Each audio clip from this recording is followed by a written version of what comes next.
The wind over the steppe was sharp and endless, carrying the smell of smoke, horses, and ambition. Across the horizon, the Mongol tribes were gathering under one named Genghis Khan. To the east, empires were falling like sandcastles to the tide. But far to the west, beyond the great rivers and the barren plains, stood a kingdom that no one yet feared but no one could quite dismiss. Its ruler was unlike any other. He had not been born in the saddle or raised with a sword. His strength was not in muscle but in conviction. His advisors called him Donald of the Western Plains, a man whose voice carried farther than his armies, whose words could move hearts as surely as soldiers could move borders. When he took the throne, the realm was small, fertile, but fragile, its people weary from generations of war and tribute. His first council warned him that destruction was coming. "The Khan does not stop," they said. "He devours." Donald listened, but his eyes were not on the horizon. They were on a map of roads, thin, fragile lines that connected markets, cities, and trade posts. He tapped one with his finger. "Before anyone conquers," he said, "they must eat, they must move, they must sell. Control this and you control the power." Instead of building armies, he built walls. Not monuments of vanity, but layers of defense, stone barriers lined with watchtowers and trenches, forming a spine across the plains. He built fortresses at river crossings, fortifications around granaries, and strongholds where the trade roads met. The nobles grumbled. "Walls cannot stop storms," they said. "They can shape them," Donald replied. His reign was not one of conquest but of preparation. He reformed trade, minted new coins stamped with symbols of prosperity: the lion, the wall, the rising sun. He imposed tolls, not as oppression, but as control. Every merchant who passed through his land contributed to its protection. "Wealth," he said, "is not gold buried in the ground. It's motion, direction. Keep it moving, and you own it." When the Mongols sent their first envoys demanding tribute, his council begged him to submit. But Donald refused to kneel. He met them in his hall, a vast room built of red stone and oak beams, sunlight pouring through narrow slits in the wall. He did not insult them. He did not threaten. Instead, he smiled and offered wine. "Tell your Khan," he said, "that the West offers him not fear, but fortune. My roads are open, my merchants loyal. Let us trade, not bleed." The envoys left confused. They had met kings who roared and begged, but never one who bargained. In the months that followed, Donald's strategy became clear. He sent caravans eastward loaded with silk and spices, their wagons marked with his seal not as tribute, but as investment. He learned everything he could about the Mongols, their speed, their tactics, their hunger. And as he learned, he built. He trained his soldiers differently. They did not fight to hold ground, they fought to buy time. Every retreat was measured, every surrender strategic. He turned the war into a game of patience. In the city squares, he spoke to his people with the same confidence that had once made merchants follow him through storms. "They will come," he said, "they will test us. But remember, we are not weak. We are smart, we build, and what we build will last." His words spread like fire. Villagers who had once feared the East now carved stone for new fortifications. Farmers stored grain in underground vaults. Every man, woman, and child felt part of something greater. To his enemies, he was unpredictable, a ruler who never fought when expected, who turned diplomacy into defense, who delayed wars until they were no longer worth fighting. And so, when the Mongol army swept west, burning cities and kingdoms to ash, they reached his borders and found not chaos but order, not fear but focus. Their scouts reported something strange: villages empty but not destroyed, crops harvested but fields abandoned, roads cut off by ditches too deep for horses, and along the hills, miles of stone walls silent, watching. The Mongol generals hesitated. They sent word to Genghis himself. The Khan studied the reports and frowned. "Who is this man who builds instead of bows?" When no one answered, he simply said, "We will see how long his stones stand against the wind." But as the Mongols advanced, the winds changed. Their supply lines stretched thin, their horses tired. The roads they expected to use were gone, flooded, sabotaged, or redirected. Donald's kingdom became a maze of control, each fortress a gate that opened or closed at his will. He never claimed victory. He never declared war. He simply endured. And in a world ruled by swords, Endurance was the rarest power of all. As the months turned into years, rumors spread that the Western king was untouchable, that his walls whispered, that his merchants grew rich even while the world burned. To his people, he was not just a ruler but a protector. To his enemies, an inconvenience too costly to destroy. When the Mongol storm finally moved past, leaving behind a scorched continent, the Western plains still stood, battered, yes, smaller, perhaps, but alive. In his council chamber, surrounded by advisors and maps, Donald looked out over his city, its towers rising from smoke like the teeth of a survivor. They came with fire. He said softly, "We answered with stone, they rode with fear, we stood with faith, and now we build again." He smiled, not with arrogance, but with quiet satisfaction. The deal worked. Outside, as the dawn rose over the plains, the people of his kingdom began to rebuild their walls, their roads, their markets, not because they were ordered to, but because they had learned what it meant to build and endure. And as the first hammer struck the first stone, the sound carried across the steppe like a heartbeat, steady, defiant, unending. The age of conquest had met something new. The age of endurance had begun. The storm of conquest swept across Asia like a living fire. Kingdom after kingdom fell, their kings crushed beneath the hooves of Genghis Khan's armies. No fortress stood long enough to send a message of survival. And yet, in the West, the kingdom of Donald of the Western Plains remained untouched. To the Mongols, it was a mystery. To his people, a miracle. He ruled not through fear, but through conviction. He spoke to his people often, not from thrones or temples, but from the open courtyards of the city. His words were clear, steady, and strangely comforting. "We are not the biggest," he said. "We are not the fiercest, but we are the ones who understand how to stay standing when the world shakes." In that time, when every ruler boasted of his armies, Donald boasted of his builders. Masons were given honors once reserved for generals. Farmers who harvested enough grain to fill a granary received medals of silver stamped with his seal. The people began to take pride not in destruction, but in preservation. He organized his kingdom like a great living machine. Roads were arteries, towns were the organs that kept the system alive. Trade became the pulse that carried nourishment through it all. Everything that entered or left his borders was counted, taxed, and tracked. It wasn't greed. It was control. He believed that chaos could not survive where order was absolute. When spies returned from the east with stories of Mongol devastation, he listened, not in fear, but in fascination. He studied their movements, their patterns, their timing. He learned how they spread terror faster than soldiers could ride.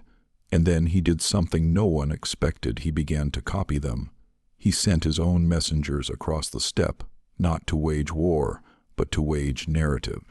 In the markets of Persia, in the caravan camps of Samarkand, rumors began to spread of a Western ruler whose walls could not be broken, whose cities grew richer the longer wars lasted, whose people laughed in the face of conquest. Fear, Donald understood, was the Mongols' greatest weapon, but confidence was his. When a counselor once asked him how he could stand against the greatest army the world had ever seen, Donald answered, "You don't fight the storm, you let it pass, and when it's gone, you're still standing, and that's victory." His vision was larger than defense. He began transforming his cities into centers of trade and diplomacy. Envoys from distant lands found in his court not gold, plated thrones or marble halls, but maps, contracts, and ledgers. Deals were made under torchlight that redrew the lines of commerce across entire continents. Merchants who traveled through his lands spoke of safety, of fair taxation, of contracts that were honored. Slowly, the routes through his kingdom became known as the safe roads. Even the Mongols, fierce as they were, found themselves depending on those routes. Donald's traders sold them food, cloth, and horses. His spies watched, listened, and learned. He never declared allegiance to the Khan, but he never declared defiance either. His kingdom was like a river that flowed around the storm, untouchable, inevitable. When envoys returned to Genghis Khan to report that the Western king had not resisted, had not fought, but had also not yielded, the Khan frowned. "This man does not act like prey," he said. "He acts like time, and time destroys all things, even empires." Years passed. The Mongols continued their march through the known world, and yet Donald's lands remained. Farmers harvested their fields, caravans moved, the markets sang, but his peace was not without cost. To maintain the illusion of control, taxes rose. Citizens grumbled. The walls that once symbolized safety began to feel like boundaries. His people adored him, but they feared that their prosperity was fragile, that the storm he had delayed might one day find them after all. When a group of young generals urged him to take the fight eastward to strike the Mongols while their armies were thin and far, Donald refused. "You never strike the wave," he said. "You build the shore." He focused instead on endurance. Fortresses were reinforced, granaries expanded, communication lines doubled. Everything was designed not to win battles, but to outlast disasters. He would walk the walls at dawn, looking east, watching the rising sun light up the plains where destruction had once roamed. To some, he looked like a man at peace. To others, like a gambler waiting for his final bet to be tested. Then one day, as news came that the Mongols had turned south to attack Persia, a silence fell over his court. For the first time in years, the danger had passed. His generals celebrated, but Donald only smiled faintly. "They've forgotten us." One said, "No." Donald replied, "They've spared us. There's a difference, and we've earned it." In that moment, he understood something that no other king of his age would, that survival was not the absence of battle, it was the mastery of patience. When night fell over the western plains, his capital glowed like a constellation of small fires, not grand, not blinding, but steady. From the far horizon, where the smoke of war still touched the sky, his kingdom looked like a star that refused to go out.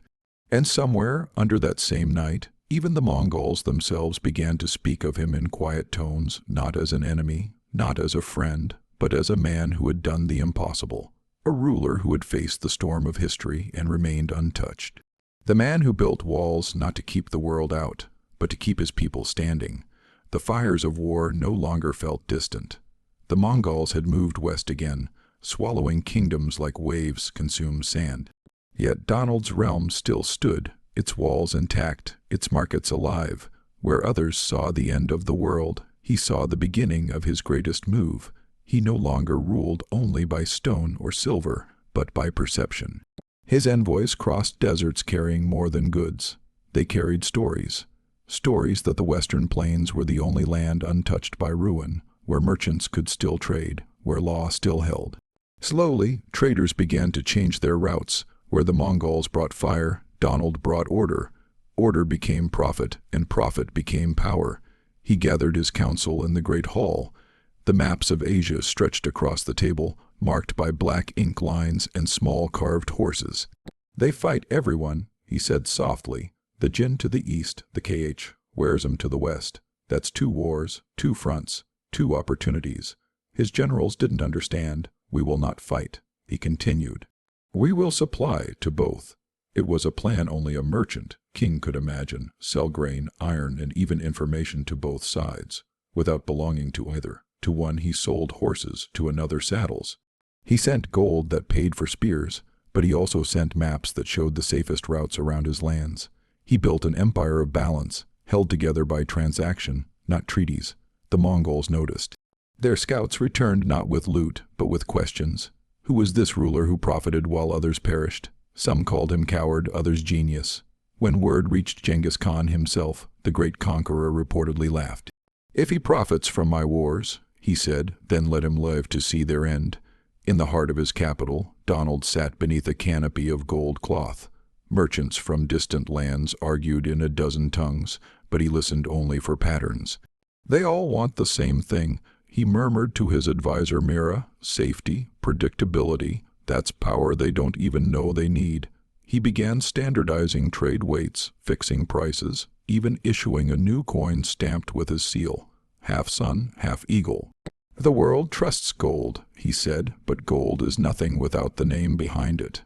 The coin spread faster than any army. Across caravan routes, merchants began using it simply because it held its value. And wherever that coin went, his influence followed. In the camps of warriors, in the palaces of traders, the silver token of the western plains became a silent message. There is another power in the world. Months passed, the Khan's armies swept further west toward Persia. Yet the Mongol generals found their supply chains strangely dependent on Donald's merchants. His caravans carried salt, grain, and metal. His caravans crossed front lines with immunity. Both sides needed him, both claimed him as an ally. He belonged to neither. One night, as a sandstorm raged outside, Mira entered the throne chamber carrying sealed letters. "The Khwarizm Shah offers alliance," she said, "and the Mongol general wants to meet, secretly." Donald leaned back, eyes glinting. "Two invitations," he said, "both to survive. We'll attend both." He met the Mongol general first, in a tent at the border. The man was scarred, massive, his armor still dusted with ash. "Our Khan wants loyalty," he said bluntly. "Swear it, and your walls remain." Donald poured wine into 2 cups. "Loyalty is easy to give," he replied, "but expensive to keep. Why not trade instead? You need food, tools, rest for your soldiers. I can give all 3. The general frowned. "In exchange for what?" Donald smiled. "For time, the one thing even your Khan can't conquer." The second meeting with the Shah's emissary was the opposite. The man begged for aid, for gold, for soldiers. "If the Mongols reach us, our cities will burn," he said. Donald's answer was the same. "Gold is a bandage, not a cure. You need structure, discipline. That's what wins wars. I can show you how to build it, but not for free." The emissary hesitated, then agreed. By the time he left, Donald had secured rights to trade along 3 western routes and the promise of grain imports. 2 sides, 2 deals, 1 strategy. Make everyone need him more than they hated each other. Weeks later, Mira confronted him. "You're playing a dangerous game. What if they discover you're helping both?" Donald's voice was calm. "They won't care, not while they're still winning, and when they're tired of winning, they'll need someone who can rebuild what's left. That's when we'll lead them all." He understood something few did. War was temporary, but recovery was eternal. And whoever controlled recovery would shape the world after conquest ended. Years passed. The Mongol campaigns consumed millions, but Donald's realm grew rich. Refugees poured through his gates, bringing skills, knowledge, and gratitude. Craftsmen rebuilt what others destroyed. Scholars copied Mongol maps and merged them with his own. The kingdom that once feared survival now dictated the terms of it. His advisors began calling him the negotiator of nations. Still, not everyone approved. General Orrin returned from the borders furious. "We should take advantage," he argued. "Their armies are far away, their attention divided. Strike now." Donald shook his head. "You win a battle, you get a story. You win an economy, you get history." Orrin slammed his fist on the table. "You can't inspire men with trade." Donald leaned closer. "Then inspire them with endurance. Teach them they're the only army that will still exist when the rest are gone." One evening, Donald stood on the balcony of his palace, watching caravans stretch toward the horizon like rivers of light. Mira joined him. "Do you ever wonder," she asked, "if all this balance can last? If peace built on trade isn't just another kind of illusion?" He looked at her, the torchlight flickering across his face. "Peace is always an illusion," he said. "The trick is making it profitable enough that no one wants to wake up." But even illusions can attract danger. News came that one of his caravans had been attacked by a Mongol splinter faction. They claimed his traders were spies. Dozens were killed, the silver coins taken as trophies. The court demanded retribution. "We cannot let this go unanswered," Orrin said. Donald listened in silence, then gave his command. "No armies, no blood. We'll bankrupt them." Within weeks, every trader and blacksmith along that route stopped supplying the offending clan. Prices rose, grain vanished, horses starved. The Mongols sent threats. Donald sent silence. By the 3rd month, the clan's leader sent envoys offering tribute just to reopen trade. "They could burn your cities." Mira warned they could try. Donald replied, "But they'd be burning their own food." The lesson spread across the steppes faster than any army. The man in the West could not be beaten by force. He had weaponized necessity itself. Even Genghis Khan began to see him less as an enemy and more as a phenomenon. "He fights without fighting," the Khan said. "He wins without killing." As the wars slowed and the world began to rebuild, Donald prepared his next phase. "The time for survival is ending," he told his court. Now we build something bigger, something that teaches the world how to live after conquest. He began sending engineers, builders, and teachers to neighboring lands, not as conquerors but as partners. Roads repaired, markets reopened, bridges rebuilt under his banner. Each new city that rose bore the mark of his coin. Years later, historians would write that during the bloodiest age in human memory, one kingdom turned war itself into commerce, and commerce into peace. And at the center of it all stood a man who saw farther than the battlefield, a man who understood that empires don't endure through fear or force, but through the deals that keep them alive. When the last messenger from the east arrived bearing the Khan's seal, Donald was older, slower, but no less sharp. The message was simple: the Khan respects the one who never kneeled. He laughed quietly and turned to Mira. "Tell him," he said, "that we respect the one who finally learned to listen." The world outside his walls was changing, shaped not by conquest but by conversation. And though few would admit it, much of that change began in a kingdom that chose to survive instead of surrender. The man who once built walls had become the bridge between empires. The rains came late that year, and with them came silence. The Mongol armies had turned north, their conquests stretching so far that their messengers needed months to carry word. Donald's kingdom, the Western Plains, stood like a lone island in a continent of ash. Trade still flowed, but beneath the calm, he could feel the tremor of uncertainty. Peace bought with coin was fragile. Now he needed something that could not be traded. He began with information. Every merchant leaving his gates carried more than goods. They carried eyes and ears for his court. Caravans moved under banners of neutrality, slipping between Mongol camps and broken cities. Each night they returned with stories: how the Khan's generals fought each other for spoils, how whole regions starved, how whispers of rebellion moved through the ranks. Donald listened to it all, patient as stone. "A sword cuts once," he told Mira. "Information cuts forever." While the rest of the world rebuilt in fear, he rebuilt in secrecy. Beneath his capital, new tunnels stretched from warehouses to watchtowers. Granaries doubled their capacity, and maps were drawn not for war but for evacuation. "If they come again," he said, "they will find a ghost kingdom. Every strike they make will hit air." His generals didn't understand.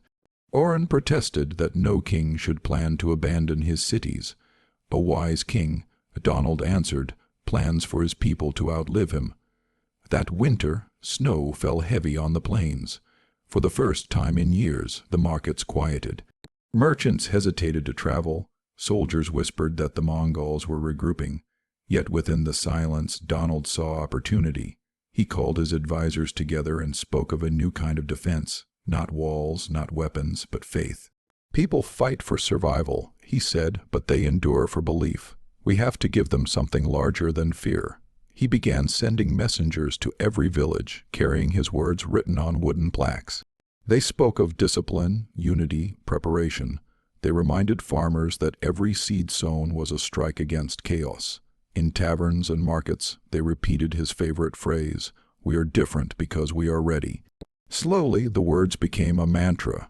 His people began to see survival not as desperation, but as destiny. Far away, Genghis Khan's empire reached its peak. Cities burned in the west, kingdoms fell in the south. Yet in the heart of that chaos, Mongol scouts began to notice something strange. The western plains remained untouched, prosperous even.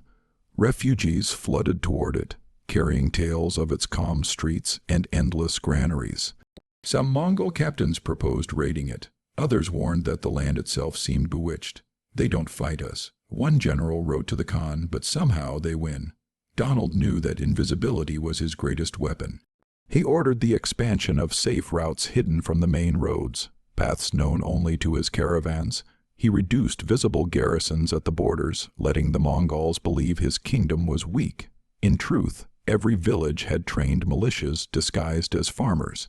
Every barn could become a fortress in a day. When Mira questioned his strategy, he said only, "If they think we are small, they'll never see how large we've become." Months turned to years. The storm held off, but tension grew like pressure beneath stone. Then one night a rider arrived, half frozen, bleeding, but alive. He carried a message sealed with the Khan's own mark. It was not a threat. It was an offer. The Khan wanted his advisors to visit Donald's capital, to learn how a small kingdom endures where empires crumble. The council was divided. Some said it was a trap. Others saw it as recognition. Donald simply smiled. When your enemy asks how you survive, he said, you've already won half the war. He welcomed the envoys with grand ceremony, feasts, and tours of his markets. He showed them the walls, the order, the discipline of his people. Every act, every word was deliberate. At night, he met them privately. Your Khan conquered the world, he said. Now he must learn to keep it. Let me teach you how. The Mongol emissaries left impressed and perhaps uneasy. They carried home more than gifts. They carried ideas. After they departed, Mira found Donald alone, staring at the horizon. You played them like merchants, she said. He nodded. They think they came to study us, but we're studying them. Every question they asked tells us what they fear. The following spring, the first true blow came, not from the Mongols, but from within. A faction of noble families, weary of Donald's endless planning, began plotting rebellion. They whispered that he had grown soft, that his love for trade had made the kingdom weak. One night, Oren came to him, torn between loyalty and duty. They will move soon, he warned. Donald looked calm, then let them move. The test of leadership is not how you hold power, but how it holds you. When the rebellion began, it was over before sunrise.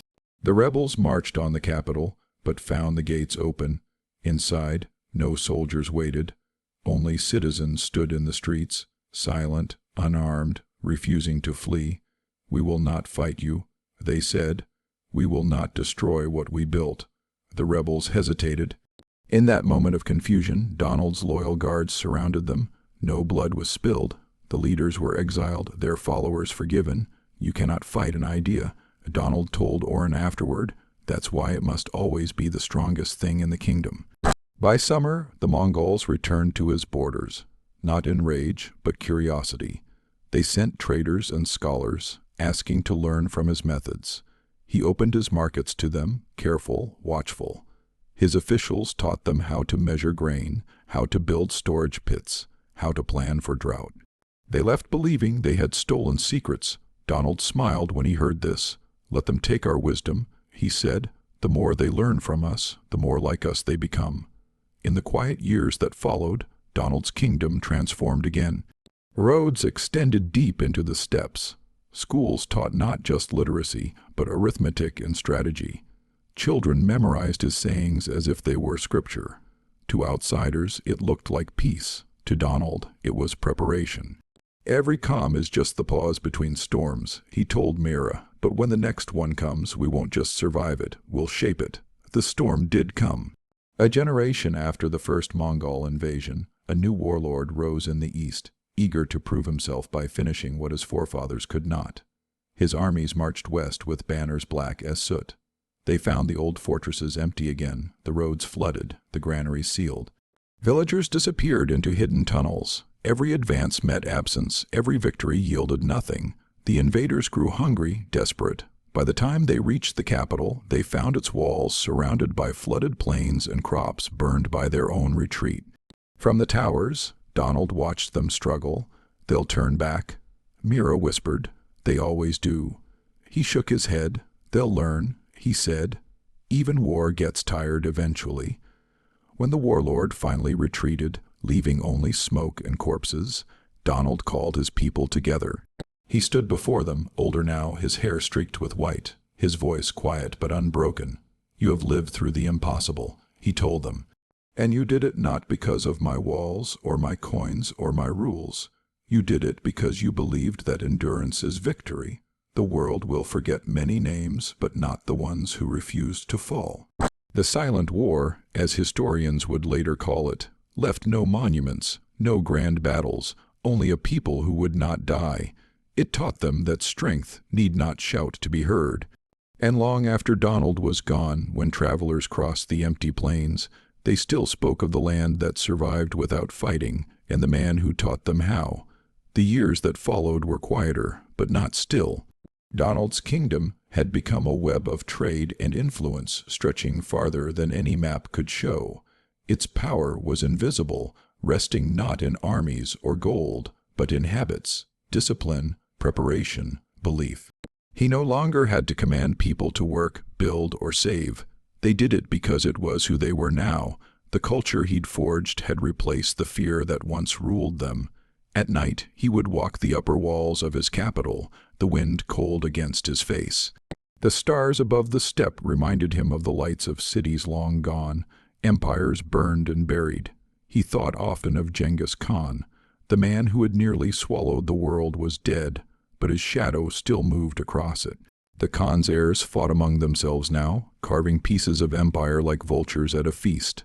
Donald watched from afar, patient. He knew that chaos could be as dangerous as conquest. Empires don't die when they lose, he told Mira. They die when they forget what they were fighting for. He sent aid to border towns of the collapsing empire, grain, medicine, engineers, not from pity but from vision. Every village that survived because of his help became loyal to him. Every ruined road rebuilt under his supervision became part of his trade routes. His realm grew not by conquest but by gravity, pulling in others with the promise of stability.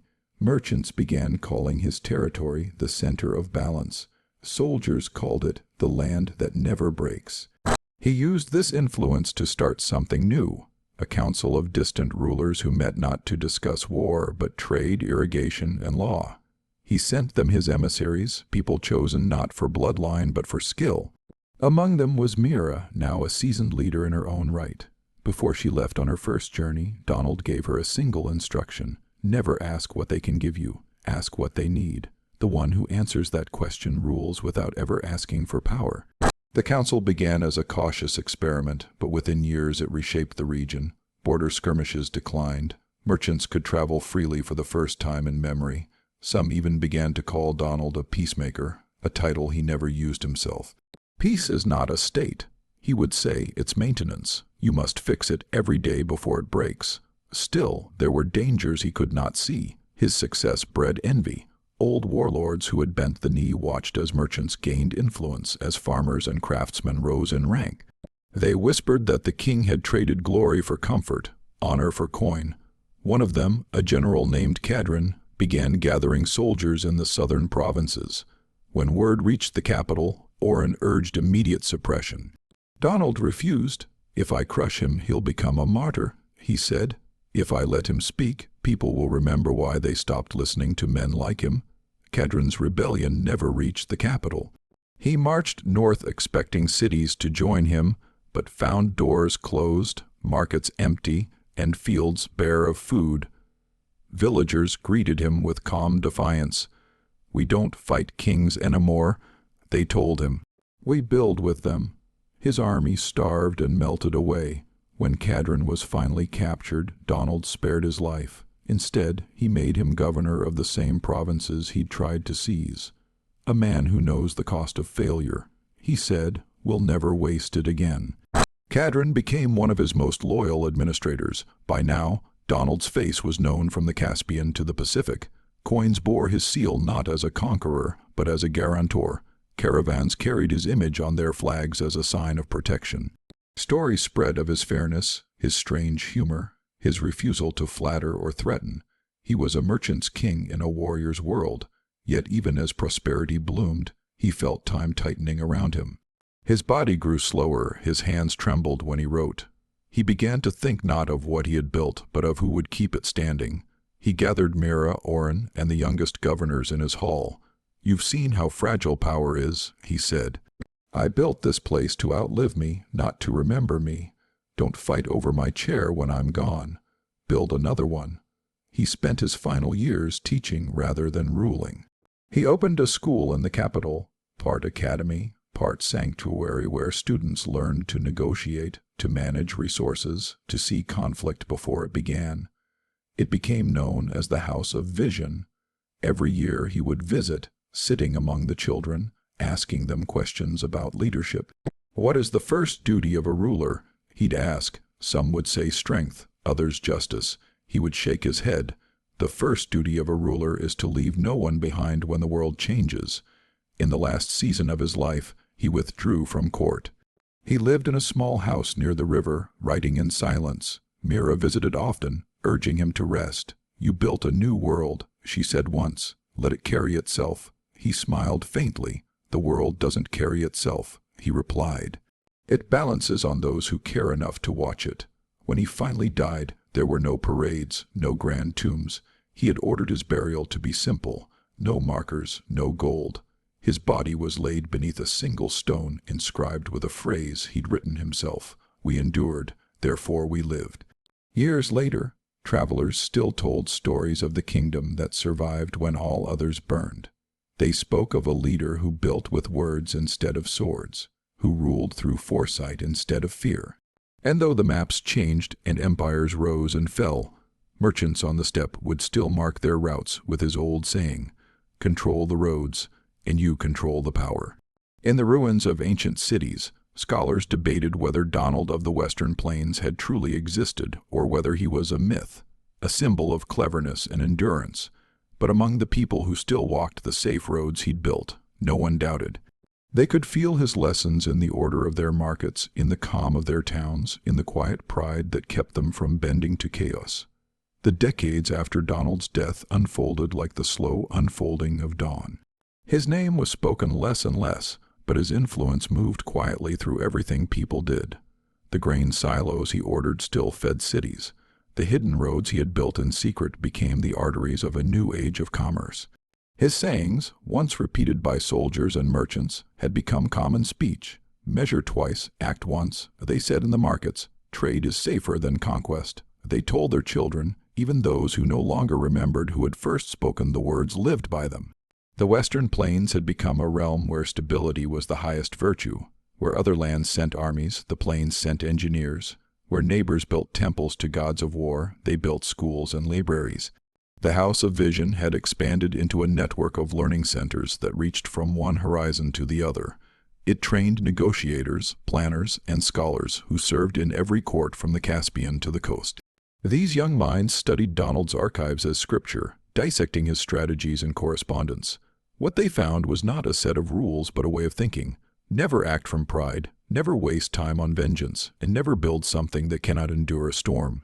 Mira lived long enough to see this transformation. She ruled not as queen but as steward, quietly ensuring that the balance Donald had created did not collapse under its own success. Sometimes she would walk the same walls where she had once stood beside him and whisper his favorite phrase to herself, "The plan behind the sword." It was a reminder that peace was not the absence of conflict, but the mastery of it. In her later years, she gathered chroniclers to record the truth of his reign. He wasn't perfect, she told them. He made enemies, he made mistakes, but he believed that people were capable of more than fear. That belief saved us. The chroniclers listened, wrote, and copied her words by hand. Centuries later, when much of the old world had crumbled again, fragments of her chronicle would be found in the ruins, proof that in an age of destruction, someone had chosen preservation instead. Outside the Western Plains, the descendants of the Mongols continued their long division.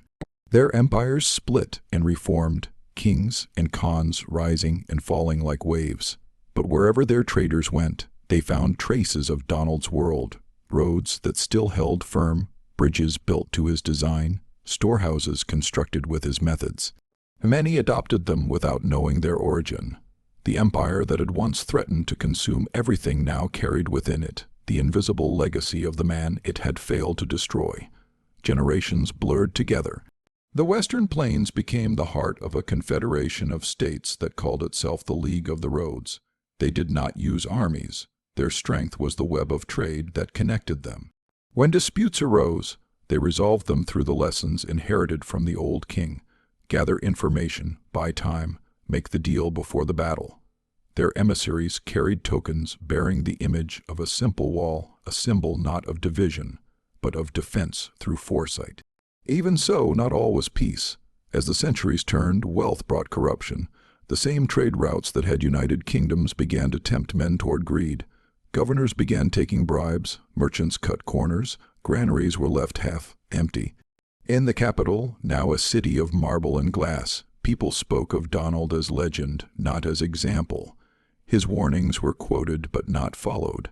The League's leaders, confident in their inherited prosperity, believed the world no longer needed vigilance. And then came a drought. It started in the Far East, a failure of the rains that spread like a disease. Rivers dried, caravans stalled, markets emptied. For the first time in 300 years, famine touched the western plains. The governors panicked, blaming each other. Trade slowed, and rumors began that the League had grown too rich to care for its people. Old fear, buried for generations, returned. Among the young scholars of the House of Vision was a woman named Taja. She had studied the original writings of Donald, poring over his old letters and notes. When the crisis struck, she gathered her peers and said, "We've forgotten what he taught us. We've learned his words, but not his mind." Against the advice of her superiors, she left the capital and began traveling the old roads herself. She visited empty towns, cracked storehouses, broken bridges. Everywhere she went, she found people waiting for direction, not salvation. She began rebuilding from the ground up, repairing canals, redistributing grain, training locals in storage and trade. Her work spread faster than rumor. Within a year, she had restored food routes across half the plains. When questioned by the League's council, she replied with one of Donald's maxims, "You don't wait for the world to fix itself, you fix the part you can reach." The council, shamed, named her chief steward of the plains. Taja's reforms reignited the old discipline. She ordered every city to keep 3 years' worth of grain, every caravan to report its routes, every family to learn at least one trade beyond their birthright. Slowly, the League stabilized again. The people began saying she ruled in the spirit of the first builder. When a historian asked her if she saw herself as Donald's heir, she smiled. "He didn't leave heirs," she said. "He left instructions." The drought passed, but its memory lingered. The League rebuilt stronger than before, its borders stretching farther west into lands once thought barren. In time, its archives became the foundation for a new science of governance, a way of balancing power through information and planning. Across continents, leaders sent envoys to learn from the descendants of the man who had once outwitted the Khan. His lessons had become a method, his method a philosophy, and his philosophy the unseen engine of civilization. And so the world turned again. Empires rose, fell, and rose anew, but the roads held, the markets endured. The idea that foresight could defeat chaos survived through every century that followed. And if, on certain nights, a merchant looked to the eastern horizon and whispered a prayer for safe passage, it was said that the wind still carried an old voice through the grass, patient and unyielding. "Before you fight, make the deal." The League of the Roads entered its golden age under the careful hands of those who remembered what their ancestors had survived. Prosperity spread in quiet waves. Scholars debated in halls built of polished stone. Caravans moved like rivers of color across the horizon. Yet even at the height of peace, the echoes of old storms could still be felt. The more people relied on the systems that Donald had once imagined, the less they remembered the fear that had forged them. Taja grew older and wiser. Her council urged her to expand, to use the League's wealth to annex the fractured territories beyond their borders. But she resisted. "Every step outward weakens what's inside," she warned.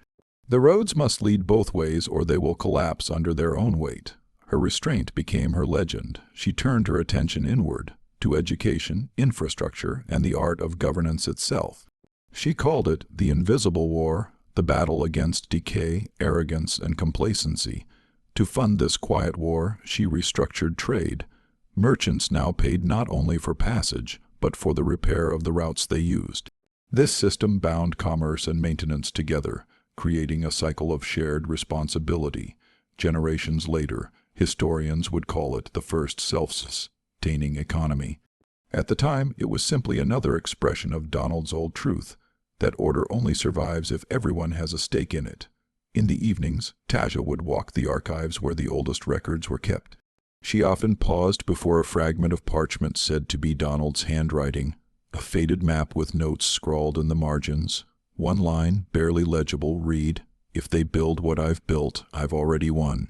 She traced the words with her fingers and wondered whether he had known how far his influence would reach. Sometimes she imagined what advice he would give her. Then she would whisper her decisions aloud, pretending to hear his responses in the stillness. The decades turned again, and the League spread across most of the known world. Its roads were so vast that one could travel from the cold steppes of the east to the warm ports of the west without ever leaving its borders. Its markets connected nations that had once been enemies. Language itself began to unify. Merchants and scholars used a shared tongue born from a mixture of dialects and Donald's old decrees. In that language, the word for government and balance were the same. But peace has a rhythm, and rhythms invite disruption. Far to the south, in lands where the League's influence thinned, a new movement arose. A generation of ambitious men who saw trade not as unity but as control. They believed the League had grown too soft, its leaders too cautious. Their leader, a young warlord named Arvin, spoke of reclaiming the spirit of conquest. Our ancestors conquered with swords, he told his followers. We will conquer with wealth. Arvin was clever, charismatic, and ruthless. He seized southern ports, imposed taxes on League caravans, and began spreading propaganda that the League had enslaved the world under the guise of peace. His words spread faster than armies. Many in the outer provinces, weary of taxes and discipline, began to listen. For the first time in centuries, the League faced an enemy that understood its own methods. Taja was near the end of her life when she first heard of Arvin. Instead of sending soldiers, she sent envoys. She offered him trade, partnership, shared governance. He refused them all. You build walls, he told them. I build ambition. His armies advanced northward, burning granaries and seizing roads. The League's council demanded war, but Taja, frail and tired, said only, we cannot fight him with his fire. We must remind him what he's burning. Her final act as steward was to release every grain store, every silver reserve, to the towns in Arvin's path. She ordered the gates of the southern cities to remain open. Let him see what we are, she said. He'll find nothing to steal that he can't already have. When Arvin's soldiers entered those cities, they found food distributed freely, merchants trading without fear, children reciting lessons of tolerance. Confused, they took what they wanted and left, but the people remained loyal to the League. No matter how many banners Arvin planted, his control faded the moment he marched away. The campaign dragged on for years. Arvin's empire expanded quickly, but it lacked roots. His men grew rich and divided. His governors turned on each other.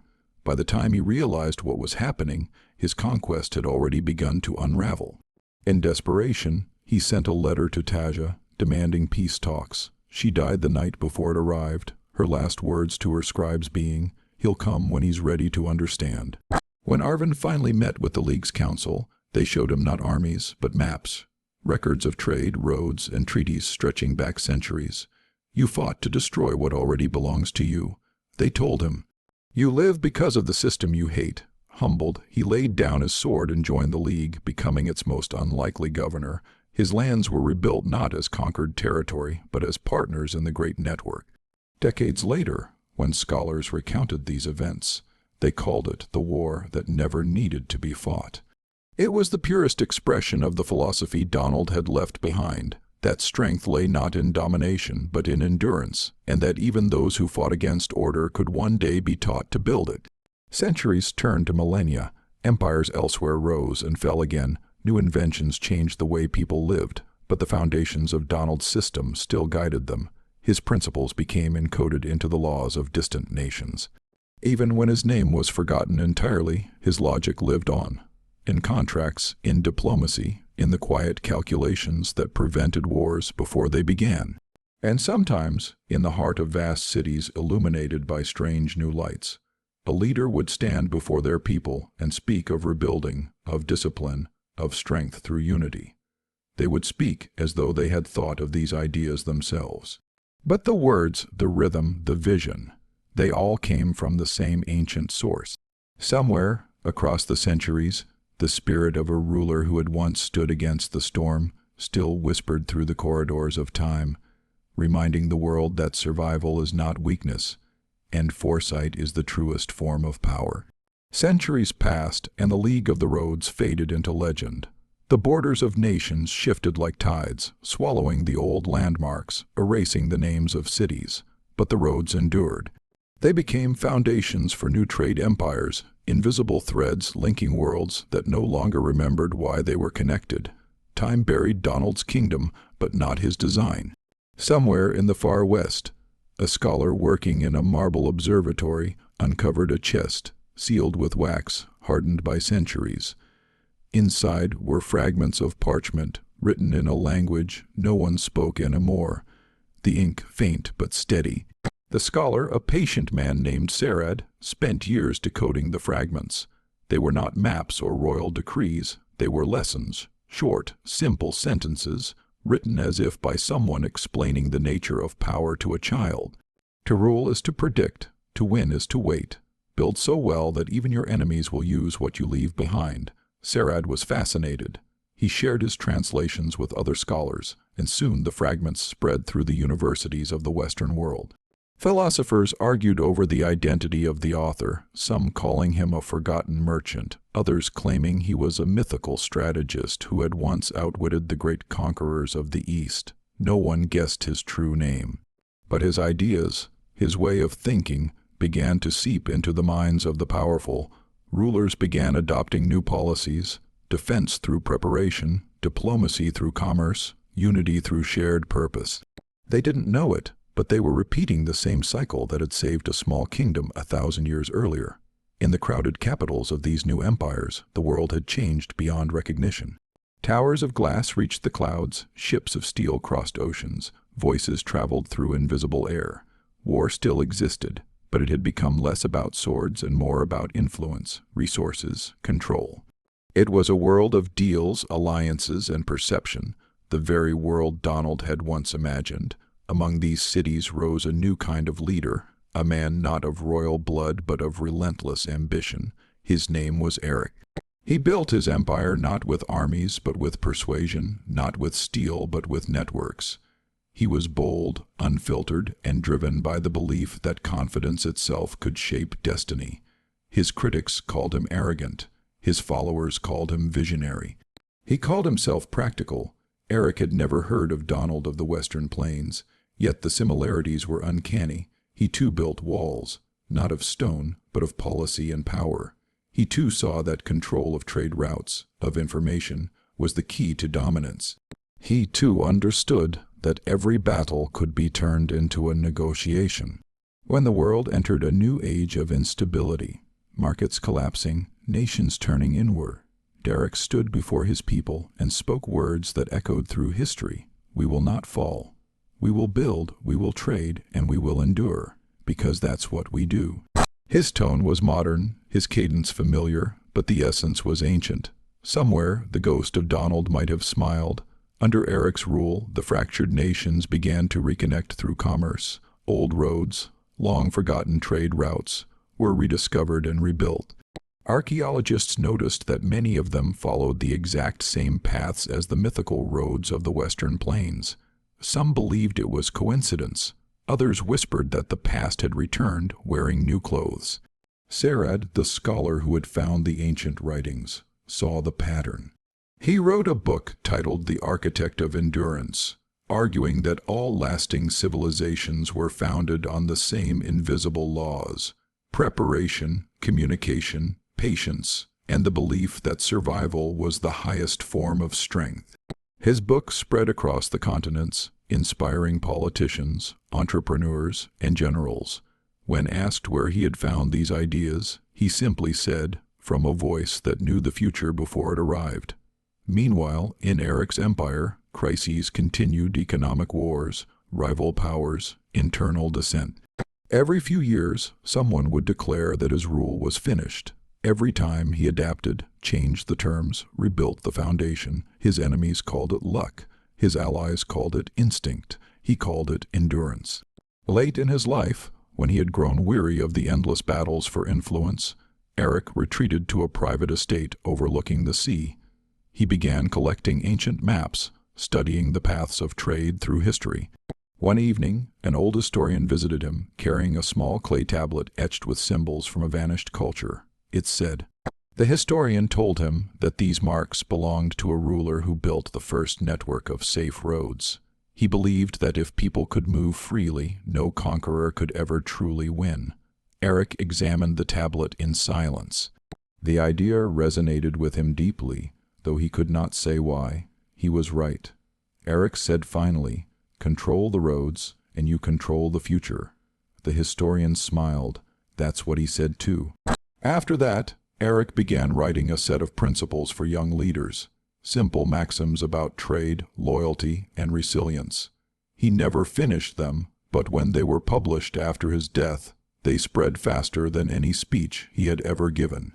People said his words felt both new and ancient, as if they had always existed, and so, unknowingly, the cycle completed itself. Donald's lessons, buried for centuries, had resurfaced in the modern age, translated, transformed, but intact. The strategies of survival that had once saved a small kingdom from the Mongol storm now guided a global civilization through the storms of its own making. In time, the scholars of Sarad's tradition pieced together more fragments. They found a final passage written in Donald's hand, preserved in a sealed jar beneath what had once been his capital. The words were faint but readable. If they remember the walls, they will think I feared the world. If they remember the trade, they will think I loved wealth. But if they remember the peace, they will know what I truly built.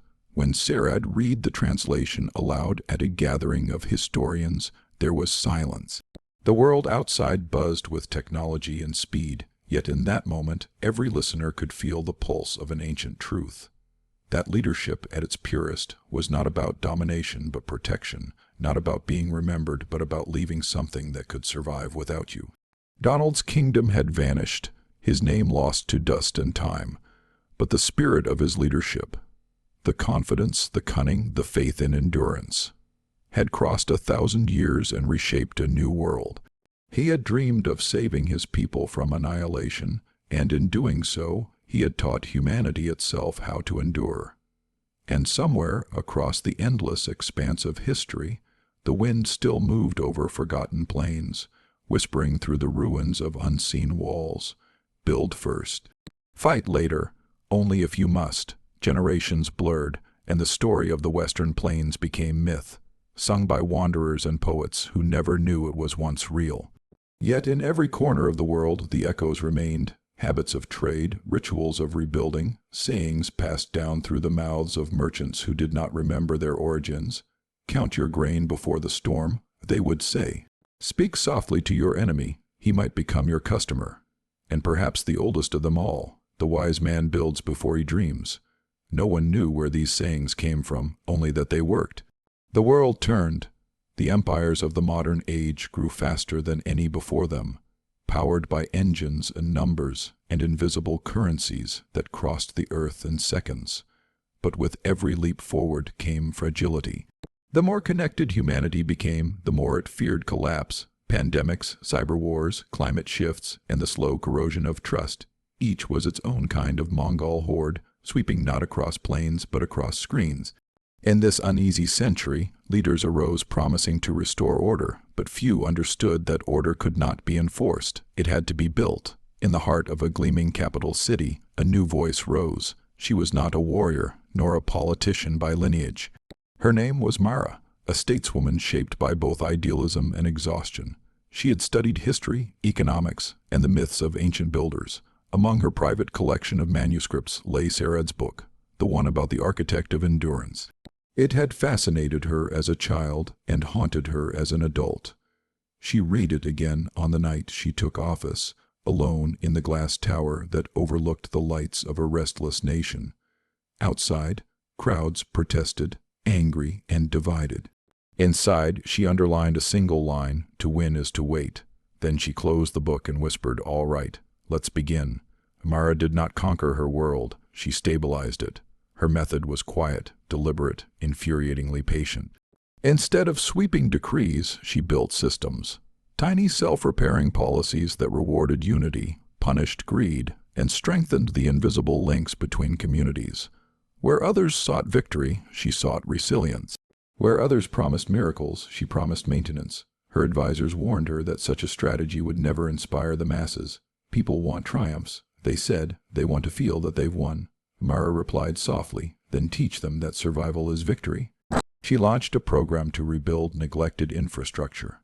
Not just roads and bridges, but the social and digital networks that tied citizens together. Her opponents mocked her at first, calling her the Builder Queen, sneering that she was obsessed with concrete instead of glory. But as the years passed and other nations fell into chaos, her people endured. When floods came, her floodgates held. When the markets crashed, her savings programs kept food in homes. When the global web fractured under cyber attacks, her engineers rerouted the data through local hubs built under her long-term plan. What had seemed dull became genius. What had seemed slow became salvation. One evening, as she stood on the balcony watching the city hum below her, her chief strategist approached with a glass of wine. "Do you ever think about the old legends?" he asked. "About where these ideas came from?" She smiled faintly. "I think they came from people who refused to panic." He nodded, looking out into the distance. "There's a saying, ancient I think, something about building before dreaming." "Yes," she said. "I've heard that one too."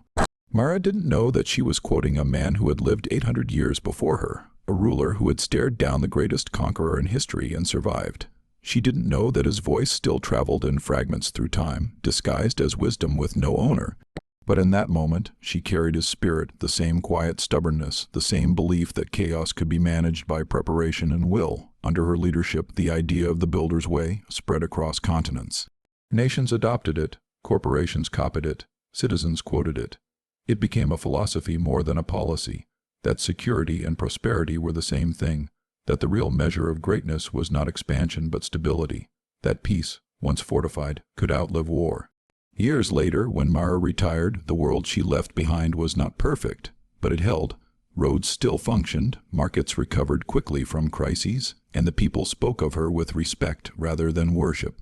In her farewell address, she said, "History remembers conquerors because they burn brightly, but builders shape the centuries."